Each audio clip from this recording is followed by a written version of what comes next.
matkaa on kuitenkin vielä noin 15-20 metriä. Ja tullaan rintarinaa sitten ollaan semmoinen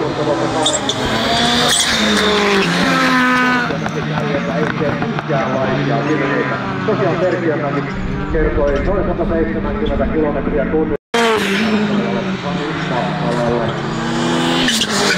Ja Heikonen vielä matkaa maalle. Sen jälkeen sitten tulee rajamenettää tuohon 80 metriksi. Ja Lautamäellä on täysin turvallinen. Tulee jo melko lähellä. Nyt on 10 metriä, 5 metriä on eroa. Perkiömäki ykkösenä. Pakkala lähtee vielä haastamaan. Ei aivan riitaa otti Perkiömäki. Mennään viimeiseen aikaan, Kullantainen ruutulippua. Nyt on Perkiömäellä tiukat paikat. Lisäleikki on Perkiömäellä ajamatta.